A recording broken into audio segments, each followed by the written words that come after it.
Ceci est une alerte enlèvement du ministère de la Justice. Moi, toute innocente, je dis on rentre pas à la maison. Non, on va vous ramener en voiture. Pour l'instant ici, surtout c'est l'inquiétude qui grandit d'heure en heure.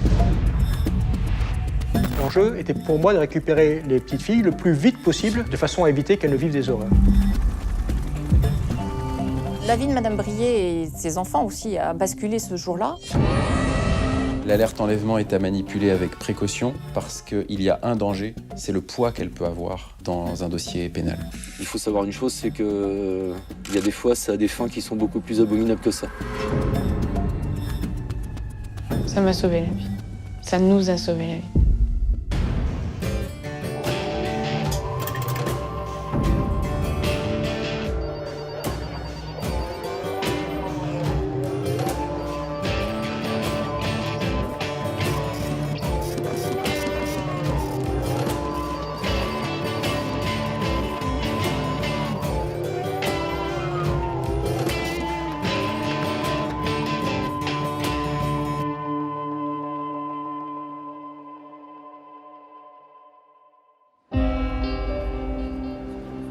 Deux sœurs qui disparaissent soudainement. Un couple de fugitifs recherchés par toutes les polices. Le danger pédophile est dans tous les esprits. La France est bouleversée par l'enlèvement de ces deux petites filles de 10 et 12 ans. L'affaire de Julie et Charline Chapin, c'est aussi une course contre la montre sans précédent. Car fait exceptionnel pour cette alerte enlèvement, ce n'est pas une fillette, mais deux qui sont kidnappées. 9 ans après, nous avons décidé de retourner sur les lieux pour rencontrer les protagonistes de cette affaire et vous raconter l'envers du décor.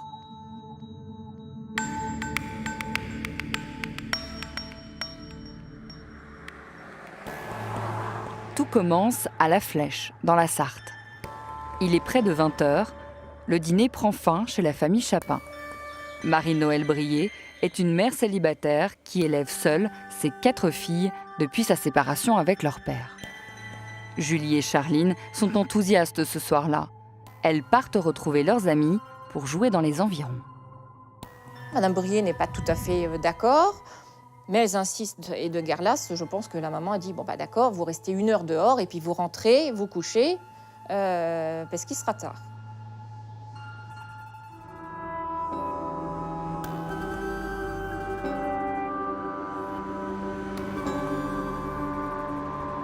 La nuit tombe, il est 23 h et les filles ne sont toujours pas rentrées.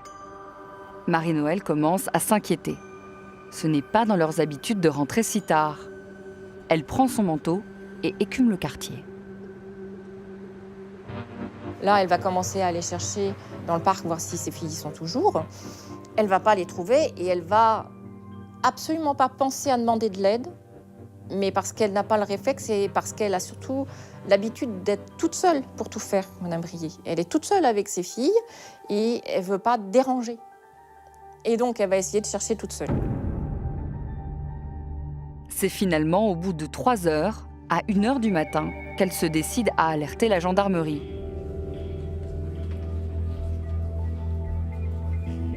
Dans un premier temps, les gendarmes se veulent rassurants. On peut malheureusement ou heureusement, mais trouver des situations où des voisins vont recevoir chez eux des enfants et vont oublier de prévenir la famille. La mère des filles, Marie-Noëlle, est elle aussi au centre de l'attention. Cette mère célibataire leur paraît particulièrement fragile.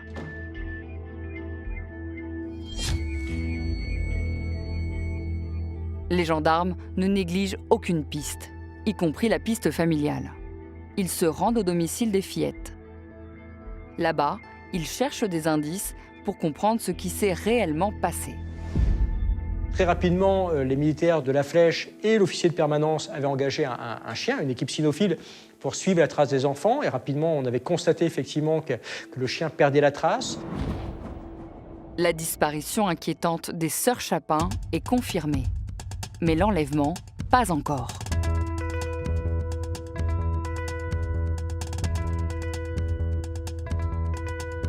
Les enquêteurs essaient d'en savoir plus sur le groupe d'amis avec qui les fillettes ont dit vouloir se promener.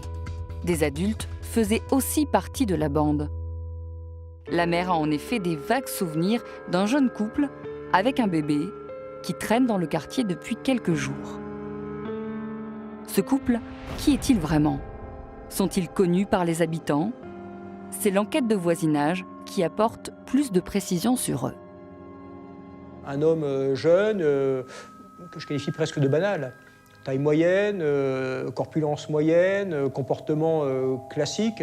Une jeune maman, une description peut-être un peu plus précise, mais pour autant, on n'a pas grand-chose de plus. On a une petite fille, en revanche, aux alentours de 18 mois, qui marche, qui répond au prénom de Maëlys. On n'avait rien de plus, on ne savait pas s'ils habitaient dans la région, depuis combien de temps, s'ils étaient simplement de passage. Voilà, on ne les connaissait pas, on n'avait pas leur nom. Les suspects ont été vus ce soir-là avec Julie et Charline par plusieurs témoins. L'enlèvement devient désormais la piste privilégiée. La disparition inquiétante bascule vers l'enquête pour enlèvement et séquestration.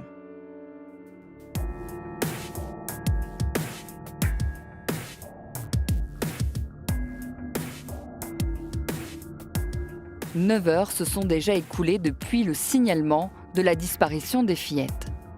Au petit matin, l'angoisse monte. Le colonel Julien décide de déployer la majorité de ses équipes.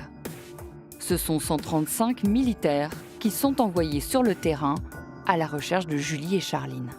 Surtout, je lance les moyens, c'est-à-dire que j'envoie un maximum de renforts en direction de la Flèche, notamment des motocyclistes, j'en ai beaucoup qui sont disponibles ce matin-là, le dimanche, et je vérifie tous les moyens supradépartementaux, en l'espèce les hélicoptères.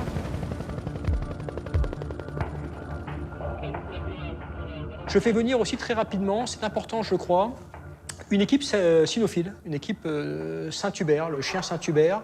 C'est un chien qui a des capacités 10 000 fois peut-être supérieures aux bergers allemands qui ont été engagés dans la nuit. Mais pour le moment, les pistes ne mènent à rien.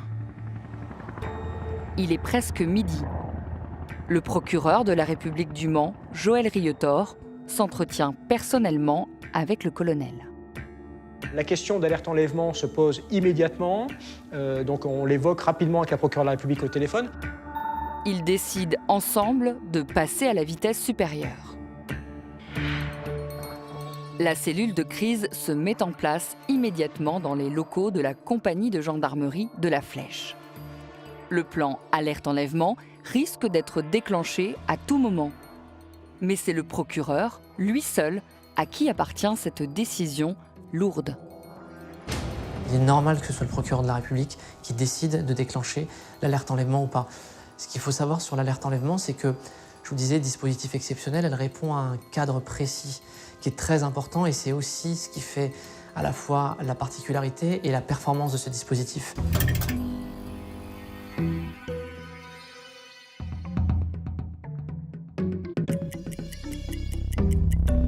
Il est déjà 14 heures.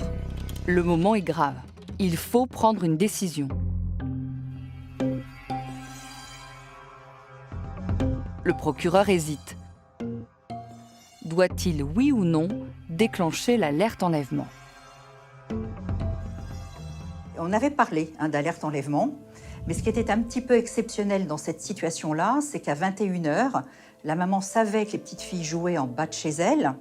Une des deux petites filles lui avait demandé si elle pouvait partir avec un couple qui avait un enfant, une petite fille assez jeune, et la maman n'avait pas dit non, en tout cas.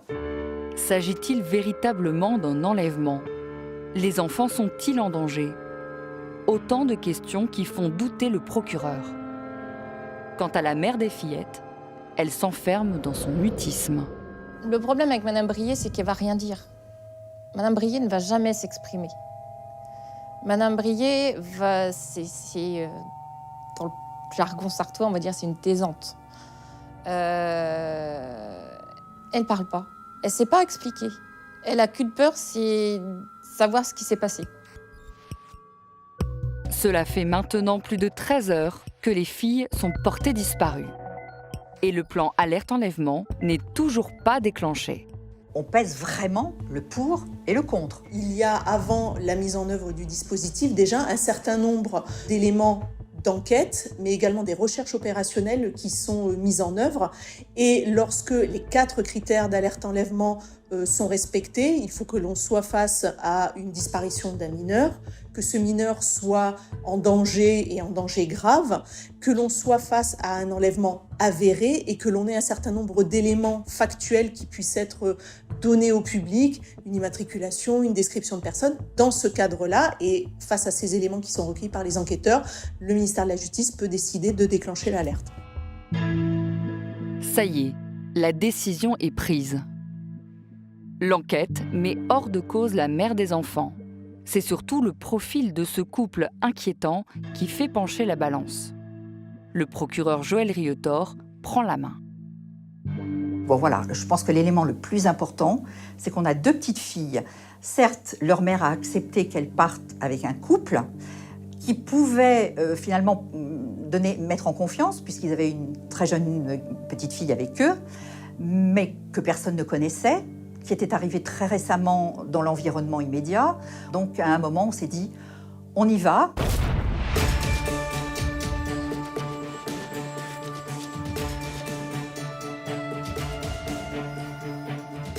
Pendant ce temps-là, l'enquête continue à la Flèche. Les gendarmes décortiquent les témoignages des habitants un par un. Les auditions permettent d'en apprendre plus sur ce couple suspect. Il répondrait au prénom de Maxime et Vanessa et aurait été vu avec un enfant en bas âge, un bébé nommé Maëlys. Il est évident qu'on a un certain nombre de pistes sur lesquelles on travaille, mais le temps de la police judiciaire, le temps de la police technique et scientifique est un temps qui est relativement long.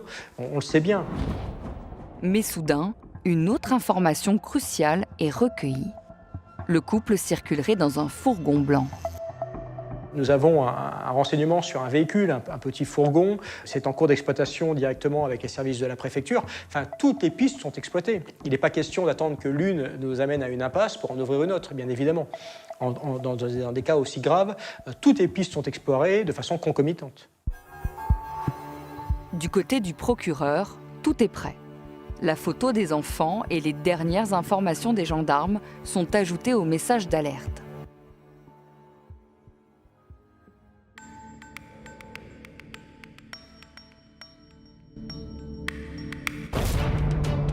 Ce dimanche 18 septembre 2011, à 15h59, la France entière découvre le visage de Julie et Charline Chapin.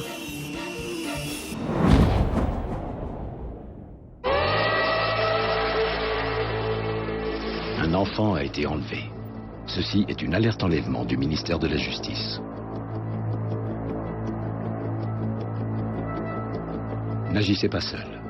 Si et seulement si vous disposez d'informations permettant de le retrouver, composez le numéro de téléphone qui s'affiche sur votre écran. Votre mobilisation est essentielle. La survie d'un enfant en dépend. Toutes les rédactions, télé et radio sont prévenues.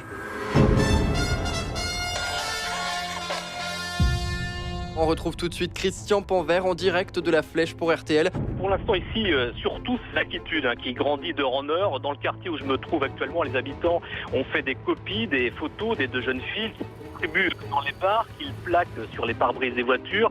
À l'instant où je vous parle, une cellule d'urgence médico-psychologique est arrivée. Elle est à la disposition de voisins qui souhaitent parler. Les gendarmes déclenchent immédiatement les recherches en pleine nuit. Et cet après-midi, vers 16h, le plan alerte enlèvement est déclenché. Pareil du côté des services publics et sociétés de transport. L'information se répand comme une traînée de poudre. Et ce n'est que vers 16h que le dispositif alerte enlèvement a été déclenché. Les enquêteurs attendent maintenant beaucoup des témoignages qu'ils pourront recueillir par ce canal.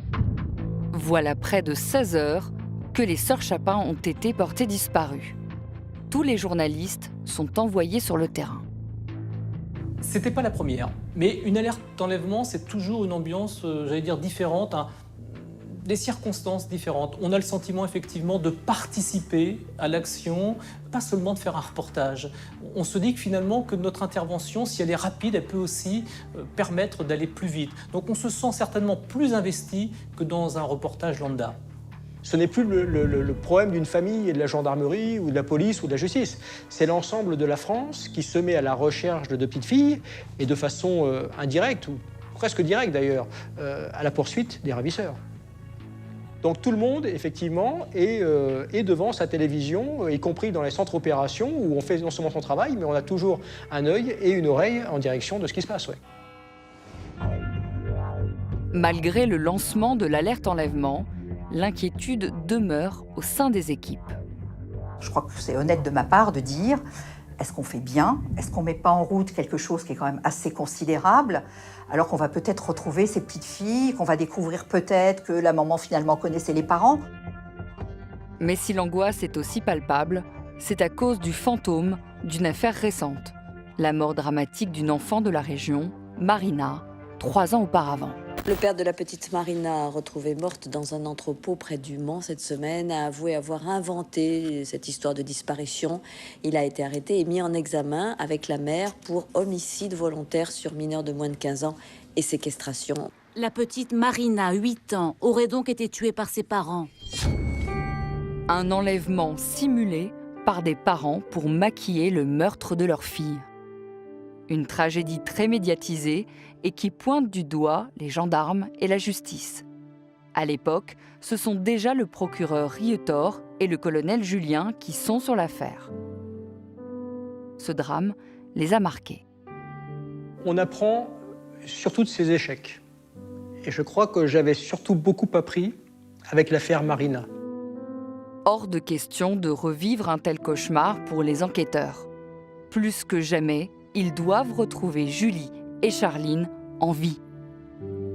Oui, l'affaire Marina, en tout cas sur les gens qui ont connu l'affaire Marina, qui l'ont vécu, j'allais dire dans leur chair, Marina plane sur ce dossier-là, ouais.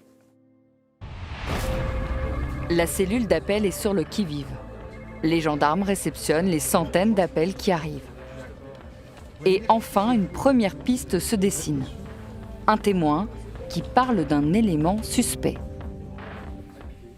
Un véhicule qui est rentré sur l'autoroute à une vingtaine de kilomètres de la Flèche, qui pouvait correspondre à un véhicule, un petit fourgon blanc, qui a été repéré très rapidement. Je me souviens clairement de cette information. La procureure de la République nous donne cette information, véhicule utilitaire blanc. Je m'en souviens parce que je me disais même dans ma voiture, qu'est-ce que je fais si je vois un véhicule utilitaire blanc? J'appelle les gendarmes, c'est assez curieux. Est-ce que je suis pris d'un sentiment de panique ou pas si jamais je croise ce véhicule avec les deux petites à l'intérieur? Qu'est-ce qu'on fait dans ces cas-là, quoi? Oui, on se souvient vraiment de ces données qu'on nous a transmises, véhicule utilitaire blanc, et je peux vous dire qu'on regarde partout si on voit un véhicule utilitaire blanc, et on en voit partout d'ailleurs. Malheureusement, c'est une fausse piste, et le temps presse. Les journalistes ont envahi la ville de La Flèche et ses 15 000 habitants. Vous arrivez dans le quartier, vous avez des dizaines de personnes qui sont déjà là, prêtes à vous parler, prêtes à vous donner des informations et prêtes à vous remettre la photocopie des deux enfants pour vous aider. C'est très différent, ça aussi, comme rapport. Les gens ne ferment pas les portes et ne veulent pas, et veulent communiquer. Alors que la plupart du temps, lors d'un reportage sur un fait divers, la difficulté, c'est de faire parler les voisins, c'est de faire parler les gens. Dans une alerte enlèvement, les médias tiennent un rôle majeur. Une conférence de presse est organisée pour les tenir au courant des dernières avancées. Quand il est question de deux petites filles de 10 et 12 ans, c'est évident qu'il faut aller vite. La conférence de presse vient à peine de finir lorsqu'un appel bouleverse tout. Et tout d'un coup, quelqu'un nous dit, mais il semblerait qu'on ait retrouvé les petites filles. Donc là, on attend des précisions. On nous dit oui, apparemment, il y a une automobiliste qui a trouvé sur la route 2 petites filles qui correspondent au signalement. C'est un coup de téléphone de la police municipale de La Flèche qui nous dit qu'une dame s'est présentée à une patrouille de la police municipale et qu'elle a expliqué avoir récupéré 2 petites filles qui erraient sur une route dans le Maine-et-Loire, donc le département voisin, mais à proximité immédiate de la Sarthe. Ces 2 petites filles se sont identifiées à travers leurs prénoms.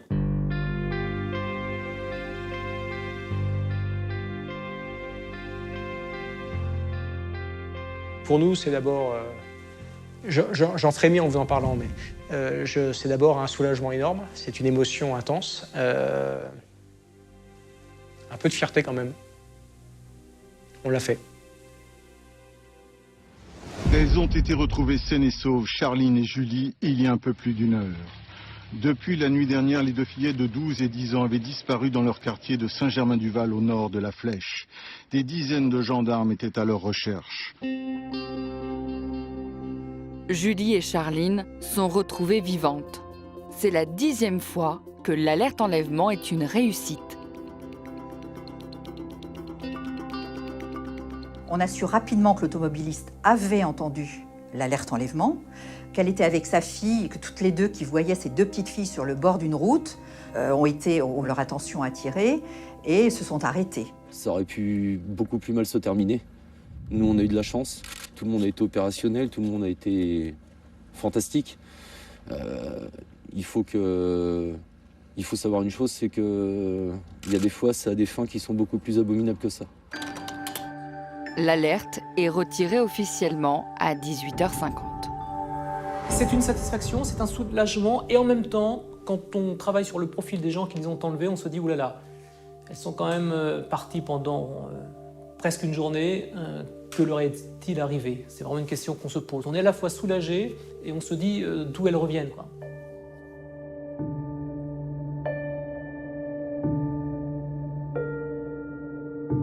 Les fillettes sont emmenées à la gendarmerie. Elles sont perdues, visiblement en état de choc. Là, elles retrouvent d'abord leur institutrice qui les identifie clairement. Elle était en train de pleurer, ça m'avait étonnée. Je ne comprenais pas pourquoi elle pleurait. Elle m'a fait un câlin en plus, c'était la première fois, je crois. Puis Julie et Charline retrouvent enfin leur mère. Mais les étreintes sont de courte durée. Les 2 sœurs doivent être emmenées en urgence à l'hôpital pour faire des examens.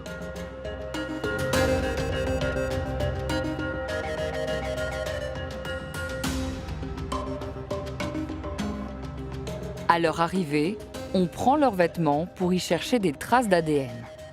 Un médecin légiste est désigné. Il doit déterminer si Julie et Charline ont été victimes de violences, notamment de violences sexuelles. L'examen gynécologique est un moment particulièrement délicat pour les fillettes de 10 et 12 ans. C'est pas un très bon souvenir. C'était un examen. Je savais pas pourquoi ils faisaient cet examen-là. Ça, je l'ai compris plus tard déjà. Ils nous ont même pas posé de questions avant pour voir si il s'était passé quelque chose. Rien. Les examens ne révèlent aucune trace de violence sexuelle. Mais les médecins observent rapidement des difficultés d'élocution pour Charline et des troubles de l'équilibre chez les 2 fillettes. Des analyses toxicologiques sont immédiatement réalisées et se révèlent positives à de lourds anxiolytiques. Les sœurs ont été droguées.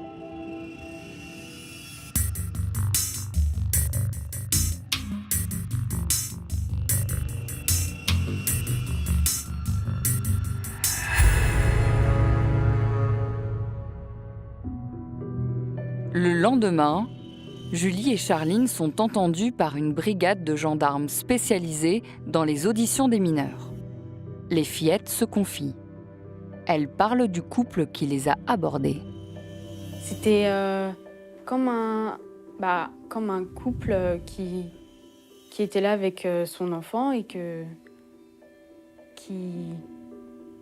cherchait à sympathiser avec des enfants, puis c'était vraiment pas sous la forme d'un kidnapping, quoi. Ignorant le danger, elle monte dans le fourgon du couple. Il se trouve que ma sœur était en train de monter quand je me suis retournée. Et puis moi, toute innocente, je dis on rentre pas à la maison. Non, on va vous ramener en voiture. Julie et Charline ne rentreront pas chez elles ce soir-là. Le couple en a décidé autrement. Ils ont pris la direction opposée. Elles sont montées dans un véhicule qui correspond au véhicule que nous recherchions. Elles ont roulé pendant un temps qu'elles n'arrivent pas à mesurer précisément, mais manifestement, le point de destination n'est pas très éloigné du point d'enlèvement. Moi, je le remarque assez vite, il me semble, qu'on ne va pas vers la maison. Et en fait, ils inventent des mensonges au fur et à mesure. Par exemple, on va au McDo, des choses comme ça. Puis moi, je trouvais la route très très longue. Et quand on s'arrête, je vois qu'on n'est pas du tout à la maison ou au McDo ou quoi que ce soit. Et qu'on est dans une maison que je connais pas. Elles nous décrivent une maison que je qualifie de banale, un portail métallique vert, une cour gravillonnée, une maison à 3 étages, un tracteur plastique, un jouet d'enfant dans le jardin, une table classique, table de jardin en plastique avec un chat. Là, les fillettes se retrouvent enfermées dans cette maison. Mais après, que se passe-t-il? Les enquêteurs insistent. Ils ont besoin de comprendre pour pouvoir retrouver les kidnappeurs. Les fillettes expliquent s'être occupées d'une petite fille qui s'appelle Maëlys. Avec la petite fille, le bébé, il y avait 3 chambres, il me semble. On n'avait que 2 pièces en haut. Donc nous, c'était sur un matelas, dans la pièce en face des escaliers. Et on a aussi, juste avant, été dans la pièce à côté où il y avait un grand lit, double. Et on a juste joué. Elles ont mangé le soir, tout le monde a été plutôt malade, elles ont dormi, elles se sont réveillées le dimanche après-midi. Si les jeunes filles ont autant dormi et se sont senties mal, c'est qu'elles ont été droguées. Mais comment? Julie se souvient. Dès leur entrée dans la maison, le couple leur donne à boire. Ils insistent. Ils nous ont directement proposé de boire quelque chose. Ils nous ont proposé un jus d'orange et puis voilà, on l'a bu sans se méfier. Les premiers signes de la drogue se font alors sentir. Ma sœur s'est très vite endormie, alors que moi, je jouais avec la petite. Une question taraude les enquêteurs. Mais quelles étaient réellement les intentions de ces ravisseurs? Elles nous ont dit aussi qu'elles avaient eu la certitude, parce qu'on leur avait dit, en tout cas le jeune homme leur avait dit, qu'ils avaient prévenu leur mère. C'est moi qui ai demandé. En fait, j'ai tapé le numéro sur le téléphone en bas des escaliers et ensuite on est monté pour aller dans les chambres. Et en fait, j'ai tapé le numéro, j'ai donné le téléphone, mais j'ai pas tapé sur le petit bouton vert. Je pensais qu'ils allaient le faire, qu'ils allaient appeler. Et puis, après, moi, j'ai demandé, on m'a dit oui, elle est d'accord.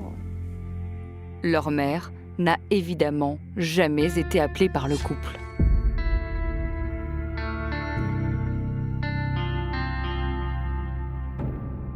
Les fillettes sont assommées par la drogue qu'elles ont bue. Elles ne se souviennent de rien, jusqu'à leur réveil brutal. La femme du couple les presse à s'habiller pour partir. La jeune femme les avait mis dans le véhicule et les avait conduites en leur disant « je vais vous ramener chez votre mère ». Et qu'en fait, elle s'était arrêtée en cours de route pour les déposer sur le bord de la route. Au début, ils ne se pressaient pas tant que ça, puis finalement, on nous a dit « bon, on va vous ramener parce que la petite, elle est malade ». Elle paraissait pas si malade que ça, on l'a vu, puis voilà. Mais c'était vraiment dans le speed, on voyait qu'ils avaient peur. On a su que finalement, c'était bien à cause de cette alerte enlèvement qu'ils avaient entendue que la jeune femme avait pris le véhicule utilitaire dont on savait qu'ils étaient propriétaires ou en tout cas utilisateurs et qu'elle a ramené les petites filles. Même si les gendarmes ont peu d'éléments, c'est suffisant pour retourner sur le terrain. L'enquête prend désormais une autre direction, celle de la traque du couple de ravisseurs. C'est-à-dire que maintenant, le temps joue pour nous. Autant il a été mon adversaire tant que les filles étaient dans les mains des ravisseurs, autant aujourd'hui, eux sont en cavale et c'est moi qui fais le chien. C'est eux qui font les lièvres et c'est moi qui fais le chien. Et je sais que le temps joue pour moi. C'est-à-dire que je mettrai le temps qu'il faudra, les moyens, je les ai, le temps est avec moi.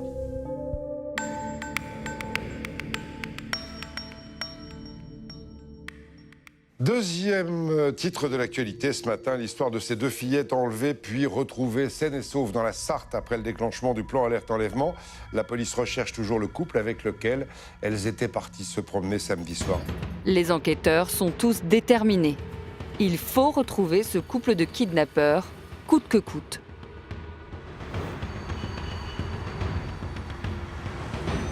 Voilà, la seule chose, c'est qu'ils soient attrapés ou qu'ils ne fassent pas la même chose autre part. Je me souviens qu'ils ont fait 900 km² d'investigation sur à peu près une centaine de kilomètres autour de la Flèche.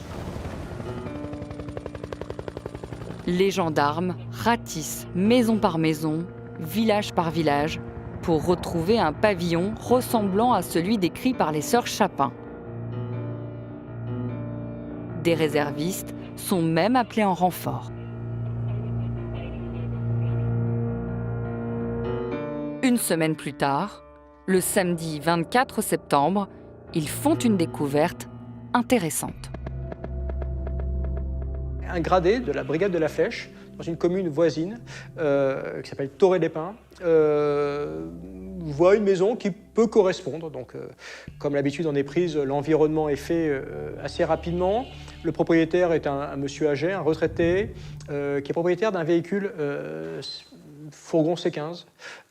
Donc là, il nous intéresse. La couleur blanche correspond. Le propriétaire des lieux s'appelle Jackie Ouvrard. Il explique avoir confié sa maison à sa fille et son gendre le week-end dernier. Il précise aussi qu'ils ont un bébé prénommé Maëlys.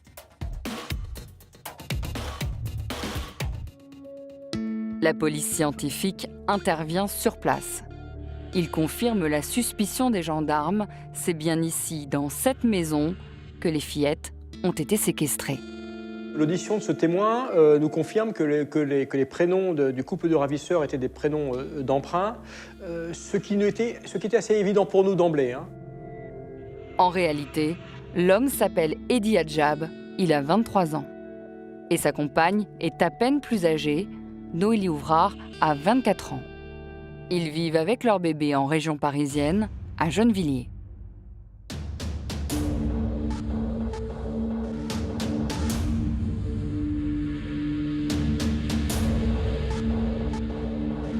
Le 26 septembre 2011, une information judiciaire est ouverte pour enlèvement et séquestration, mais aussi administration de substances nuisibles sur mineurs. Soudain, les gendarmes sont pris de court. Il y a des fuites dans la presse. Il faut agir vite avant que le couple s'en aperçoive. Mais trop tard. Les journalistes diffusent les photos et les noms des suspects partout. Noélie Ouvrard et son compagnon, Edi Adjab, sont accusés d'avoir enlevé et séquestré deux fillettes âgées de 10 et 12 ans le 17 septembre dernier à La Flèche. Le couple échappe aux gendarmes. Ils viennent de prendre la fuite. Et donc, le couple de ravisseurs est en cavale. Comment c'est une cavale? À deux, avec très peu de moyens financiers, en tout cas rien de préparé. Une enfant de 18 mois, oui, il y avait évidemment un risque de disparition. Enfin, à partir du moment où on est inscrit sur un fichier de personnes recherchées, un jour ou l'autre, on se fait interpeller. Franchir les frontières, partir à l'étranger, tout ça s'organise. Edi Adjab et Noélie Ouvrard vont être trahis par la localisation de leur téléphone portable.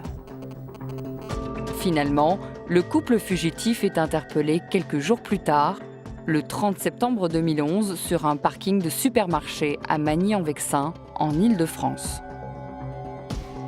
On retrouvera dans leur véhicule du matériel informatique, mais aussi plusieurs vibromasseurs et un lecteur MP3 appartenant à Charline Chapin.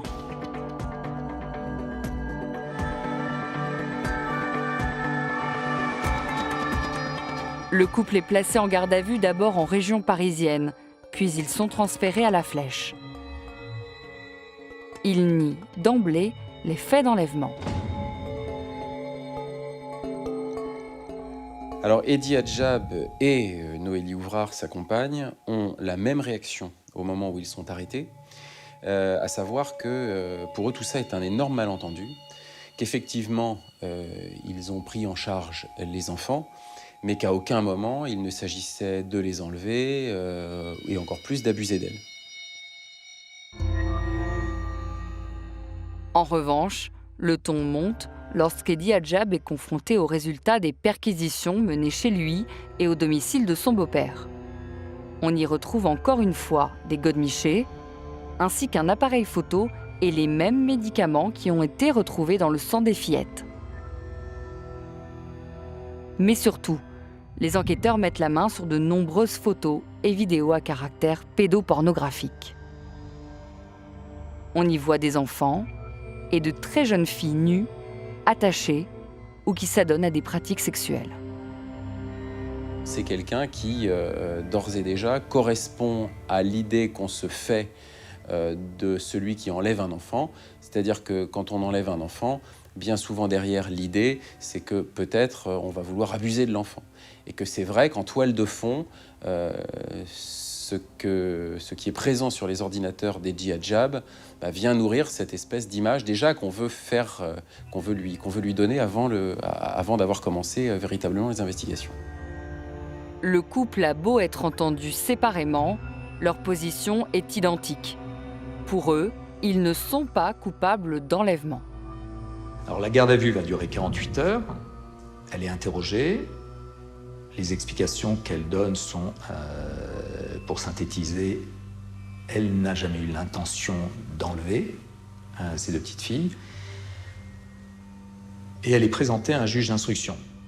Elle est présentée à un juge d'instruction et le juge d'instruction est au Mans. Donc on est emmené au Mans et parallèlement, il y avait eu, on va dire, une surexposition médiatique. Sous bonne escorte, Eddie Adjab et Noélie Ouvrard arrivent au palais de justice du Mans.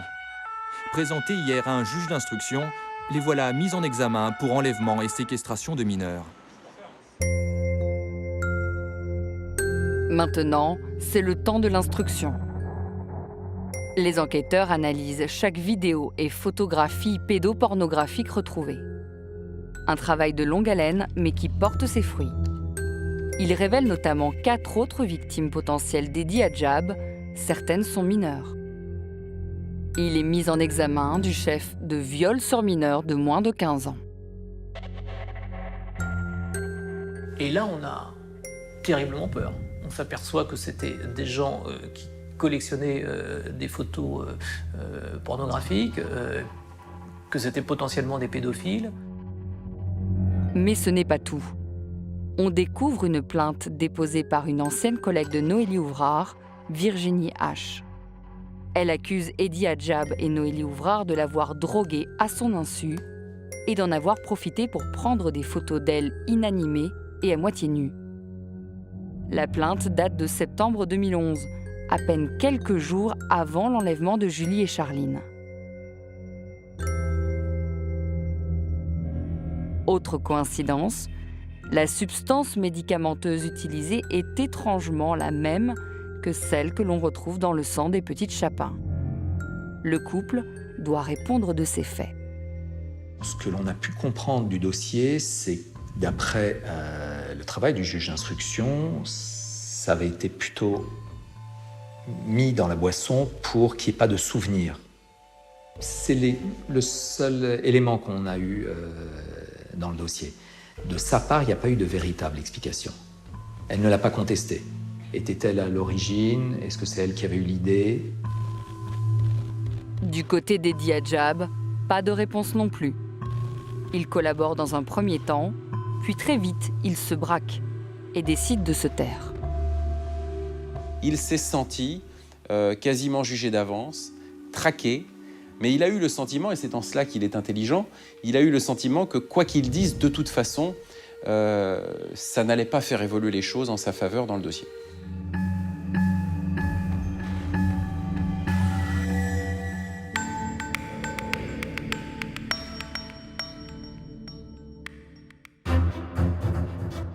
Deux ans plus tard, le procès s'ouvre au tribunal correctionnel du Mans. Saura-t-on ce qui a présidé à l'enlèvement des deux fillettes et pourquoi on les a assommées de tranquillisants? Et cependant, il n'y a pas eu de violence physique. Julie et Charline sont encore trop jeunes pour assister à l'audience. On nous parle du procès, mais on nous dit aussi qu'il y a d'autres histoires qui ne sont pas forcément belles à entendre et que c'est mieux si on n'y va pas. L'ambiance était glacée et glaciale, je trouvais. Madame Brié ne voulait pas venir, parce qu'elle n'avait pas la force encore d'affronter les personnes qui avaient enlevé ses enfants. Mais je crois qu'elle avait encore moins la force d'être encore sous le feu des projecteurs. Si Eddy Adjab comparaît dans le box des détenus, son ex-compagne est arrivée libre au procès après avoir passé 1 an en détention provisoire. L'audience commence mal. Il est difficile de savoir qui a écrit le scénario de cet enlèvement. Soit ils nient, soit ils se contredisent. Quand tout à coup, Eddy Adjab va s'en prendre directement à la mère des sœurs Chapin. Il l'accuse de manque de vigilance. C'est un moyen de défense que va vouloir et tenter de vouloir développer Eddy. Il va se retrancher derrière le fait que la maman n'était pas en train de surveiller ses enfants pour dire, ben voilà, moi je suis censeur de la bonne éducation des enfants et moi je vais apprendre à cette femme comment on garde et on s'occupe d'un enfant. L'audience se poursuit sur les traces d'anxiolytiques retrouvées dans le sang de Julie et Charline. Qui a donné la drogue aux enfants ? Et pourquoi faire ? Non pas pour les droguer et ensuite abuser d'elles, mais tout simplement parce que Eddy Adjab sait que quand on prend ce type de médicament, ça a un effet antérétrograde, c'est-à-dire qu'on ne se souvient plus de ce qui s'est passé avant même la prise de médicaments. Mais alors, pourquoi droguer les filles dès leur arrivée chez eux le samedi soir, bien avant la diffusion de l'alerte enlèvement ? Là aussi, les contradictions sont nombreuses. C'est peut-être paradoxal, mais ce qui m'a semblé être le plus fort, moi, c'était l'absence totale d'empathie et J'ai trouvé des personnes extrêmement froides, qui ne pensaient qu'à sauver leur peau.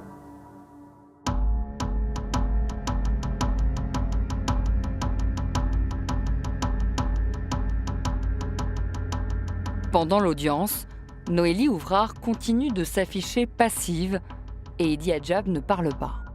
Le couple intrigue. Peut-on parler de prédateur ? L'expert psychiatre a parlé de perversité pour le jeune homme.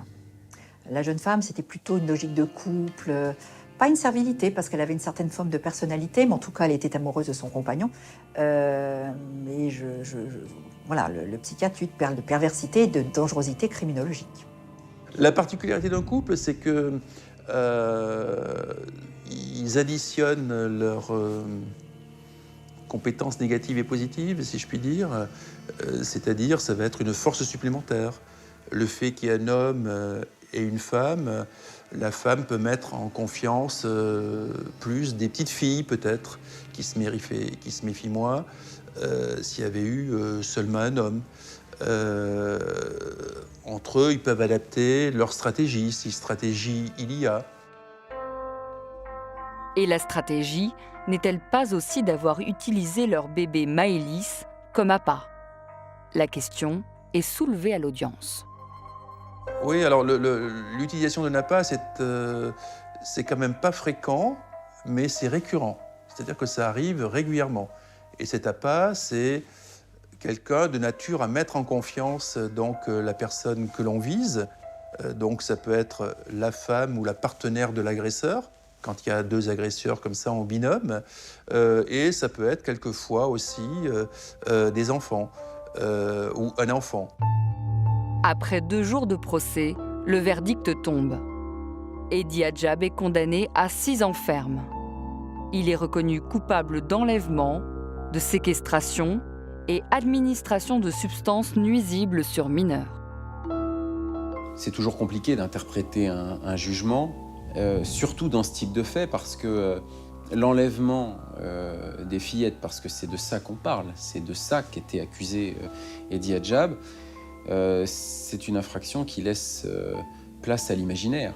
C'est-à-dire qu'Eddy Adjab a déposé les fillettes au bord de la route, Que se serait-il passé s'il n'y avait pas eu d'alerte enlèvement? C'est le fantasme que peut avoir le ministère public, le juge, les enquêteurs, n'importe quel citoyen qui a eu l'alerte enlèvement entre les mains. Noélie Ouvrard est condamnée, elle, à 3 ans de prison, dont 1 an avec sursis et mise à l'épreuve. La condamnation du couple est prononcée, mais les sœurs Chapin doivent affronter d'autres épreuves. Au-delà du traumatisme de l'enlèvement qu'elles ont subi, l'affaire a aussi eu des conséquences au sein même de leur famille. Elles ne vont pas rentrer à la maison. Elles ne vont pas rentrer à la maison et dans la foulée, le juge pour enfants va être saisi par les services du procureur pour envisager une mesure de protection envers les enfants. Mais pointe déjà, parce que les filles ont été interrogées par les services de police, quelques problèmes internes dans la famille, peut-être des problèmes de discipline et d'éducation qui font que le juge pour enfants va, afin de protéger tout le monde et aussi pour que les choses s'apaisent un petit peu de tous les côtés, ordonner le placement des enfants au service de l'aide sociale à l'enfance. Des faits de violence sur les filles Chapin seront reprochés à leur maman. Julie et Charline sont placées en foyer une grande partie de leur enfance. Leur mère Marie-Noël est quant à elle suivie de près par un thérapeute. Elle va se soigner, elle va aussi mettre le doigt dans un système qu'elle ne connaissait absolument pas, des situations de remise en question et des situations d'introspection qu'elle n'avait même pas imaginé qu'elle aurait à avoir à faire. Pour Julie, encore adolescente, la médiatisation de son enlèvement n'est pas sans conséquences. Elle doit affronter le regard des autres. Quand on est dans les magasins ou dans la rue et qu'on te dévisage longtemps et que tu comprends pas pourquoi, tu as envie de te cacher. Et puis en fait, là, avec le recul, je comprends qu'en fait, on m'a reconnue et que on m'a dévisagée alors que ça servait à rien. Je veux dire, on est petite, quand on nous regarde comme ça, c'est plus gênant qu'autre chose. Je veux dire, arrêtez de nous regarder. On n'est pas des bêtes de foire.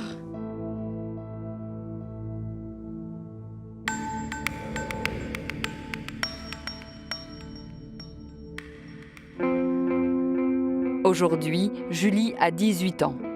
C'est une jeune femme studieuse, amoureuse aussi. Elle vit toujours près du Mans et y poursuit ses études.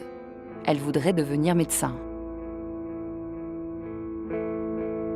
Pour mieux avancer, justement, Julie préfère conserver secret cet épisode douloureux de sa vie. Elle essaye d'oublier les visages d'Eddie Adjab et de Noélie Ouvrard. Aujourd'hui, j'y pense vraiment pas beaucoup.